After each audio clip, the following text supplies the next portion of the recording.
Property in Ratnagiri या YouTube चॅनलला subscribe करा व बेल आयकॉनला क्लिक करून रेग्युलर प्रॉपर्टीचे अपडेट मिळवा व हा व्हिडिओ लाईक व भरपूर लोकांना शेअर करायला विसरू नका।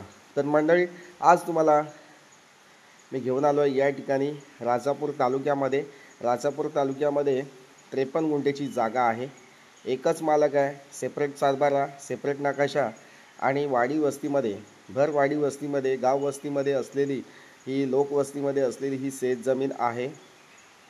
बघू शकता तुम्ही, पूर्ण प्लॉट हा टेबल प्लॉट आहे। काजूची मोठमोठाली झाडं या ठिकाणी आपल्याला दिसत आहेत। तर मंडळी, या ठिकाणी या प्लॉटचा विचार केला तर तुम्ही बघू शकता बागायत शेती या ठिकाणी केलेली आहे। तुम्हाला या ठिकाणी कोणतेही प्लांटेशन करायचं नाही आहे आणि प्युअर मातीचा प्लॉट आहे। या ठिकाणी काजूची लागवड जी केली आहे ती चांगल्या प्रकारे या ठिकाणी झालेली दिसते। झाडांची वाढ चांगली झालेली दिसते आणि त्या काजूंपासून उत्पन्नसुद्धा चांगलं दिसतंय। या ठिकाणी जो कंपाऊंडचा विचार केलात तर या ठिकाणी तार कंपाऊंड प्लॉटला घातलेलं आहे। तसेच जितावर आहे, म्हणजे जे पावसाळ्यामध्ये जे गिरी पुष्पाची झाडं आहेत ती आपल्या प्लॉटच्या वयला लावलेली आहेत। म्हणजे या ठिकाणी डिमार्केशन पूर्ण प्लॉटला केलेलं आहे।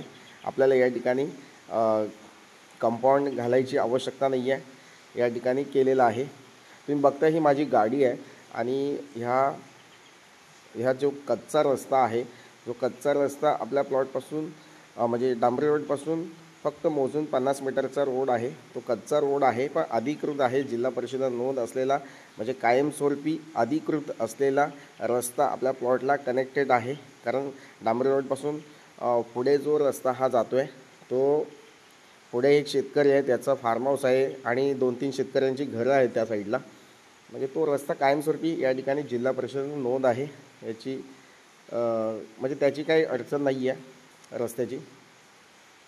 अशा प्रकारे शेतजमीन ही आपल्याकडे गावाकडे कोकणी घर बांधण्यासाठी किंवा तुम्ही गावाकडे राहण्याच्या विचारात असाल, तुम्हाला निसर्गामध्ये एखादं फार्म हाऊस बांधायचं असेल, शेतघर बांधायचं असेल, एखादं वीकेंड हाऊस बांधायचं असेल तर मंडळी त्यासाठी उपयोगी शेतजमीन आहे। कारण 1 गुंठ्यामध्ये तुम्ही फार्म हाऊस बांधू शकता। उरलेला जो प्लेस आहे 52 गुंठे, त्यामध्ये तुम्ही शेती करू शकता, कोणतीही शेती करू शकता। या ठिकाणी भात शेती करू शकता, नाचणी, वरी, म्हणजे जे पण तुम्हाला म्हणजे खरीप पीक घ्यायचं असेल ते घेऊ शकता किंवा रब्बी पिकामध्ये तुम्ही कोणतेही पीक घेऊ शकता। म्हणजे अशा प्रकारे जी शेती आहे ती या ठिकाणी उपलब्ध आपल्याला झालेली आहे। तर मंडळी, असे शेती जी आहे म्हणजे याच्यामध्ये डेव्हलपिंग आपल्याला जास्त करायचं नाही। डोंगर भाग नाही आहे, सपाट भाग आहे आणि मेन मुंबई गोवा हायवेपासून फक्त मोजून 4 किलोमीटरच्या अंतरावर आतमध्ये गाव वस्तीमध्ये असलेली आणि डांबरी रोडपासून फक्त आतमध्ये 50 मीटरचा रोड कच्चा असलेली, म्हणजे तो कायमस्वरूपी आहे अशी शेतजमीन। एकच मालक आहे, सातबाऱ्याला फक्त एकच नाव आहे, जास्त नावं नाही आहेत। तर म्हणजे अशा प्रकारची शेतजमीन घेताना कोणतीही अडचण आपल्याला येत नसते। तर तुम्ही ह्या शेतीचा विचार करू शकता, या जागेचा विचार करू शकता की ही जागा विकत घेऊ शकता तुम्ही। तसेच मंडळी, ही शेतजमीन असल्यामुळं शेतीचं सातबारा असणं आवश्यक आहे। शेतीचा दाखला तुम्हाला या ठिकाणी मी 15 दिवसामध्ये मध्य प्रदेशचा बनवून देत असतो। तर त्यासाठी तुम्ही या ठिकाणी कॉल करू शकता। रिजनेबल किमतीमध्ये शेतकरी दाखला बनवून दिला जाईल। म्हणजे ज्या लोकांकडे शेतजमिनीचा सातबारा नसेल त्या लोकांसाठी हा पर्याय आहे। तसेच मंडळी, पुणे आणि मुंबईपासून तुम्ही येत आहे तर 300-325 किलोमीटरच्या अंतरावर ही शेतजमीन आहे। कोल्हापूरपासून येत आहे तर तुम्हाला 125 किलोमीटरच्या अंतरावर ही शेतजमीन आहे। मुंबई म्हणजे गोव्याच्या साईडून येत आहे, म्हणजे गोव्यातनं येत आहे तर तुम्हाला 250 किलोमीटरच्या अंतरावर गोव्यापासून ही प्रॉपर्टी आहे। तर म्हणजे अशा प्रकारची ही शेतजमीन विकत घेऊन त्या ठिकाणी शेती करणं आपल्याला केव्हाही लाभदायक होऊ शकतं। वयाच्या 50 नंतर जर तुम्ही रिटायरमेंट होम म्हणजे गावाकडे एखादं फार्म हाऊस बांधण्याच्या दृष्टिकोनातनं विचार करत असाल तर नक्कीच या जागेचा विचार तुम्ही या ठिकाणी घेऊ शकता। मंडळी, खूप सुंदर जागा आहे, सपाट शेतजमीन आहे, काजूची लागवड केलेली आहे।